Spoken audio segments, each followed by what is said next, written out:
Po, isang magandang araw po, mga kabarangay. Araw po ng linggo, April 26. Tama po kaya o totoo kaya itong nakita natin, nabasa natin sa isang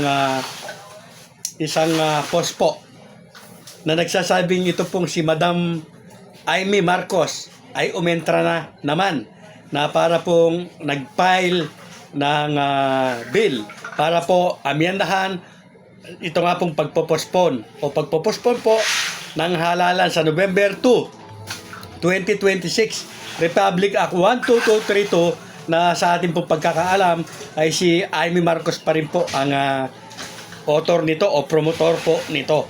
Pag-usapan po natin. So yan nga po mga kabarangay, ayon po sa nabasa natin na yan po at ipapakita ko po o makikita po ninyo mamaya na parang gusto pong i-move na naman itong BSKE na magaganap sana sa November 2, 2026 at ito po ay i-atras sa October, unang Lunes po ng Oktubre 2027 mga kabarangay. Yan nga po, Senate Bill number 2067 at may petsa po na April 22, 2026 at kagaya po ng nababasa natin sa taas, bagamat hindi tayo sanay sa mga ganyang babasahin, parang ang author po niyan na naman ay ito nga pong si Amy Marcos. So yan po mga kabarangay, yung latest na i-update ko po sa inyo ngayon.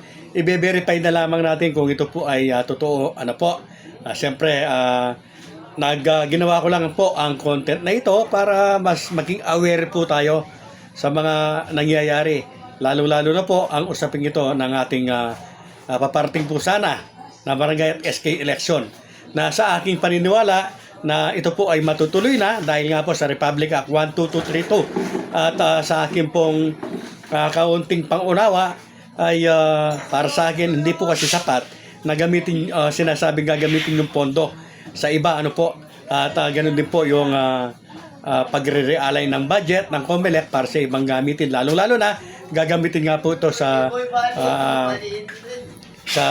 kalamidad o krisis na nangyayari ngayon. Subalit ayon nga po kay Senador Lacson ay may paraan. So nasa kanila nga po ang mga pagkakataon, ang kapangyarihan para po gawin yung nais nila. Kaya ang magagawa na lamang po natin, mga taong bayan na kontra sa ganitong mga gawain, ay ipakita natin yung ating pagkadisgusto kahit dito lamang po sa social media.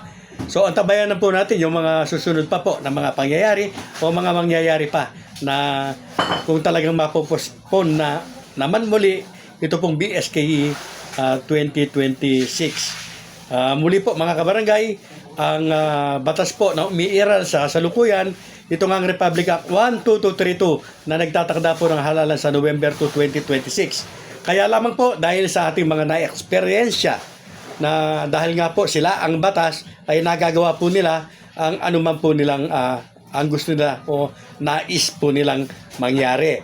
So mga kabarangay, muli po, yan na muna at antabayanan ang mga susunod po ng mga kabanata. Sa mga hindi pa po nakapag-subscribe sa aking channel, kayo po ay aking mulugod na inaanyayahan. Pakiclick po ang notification bell at all para palagi po kayong updated sa aking mga bagong videos.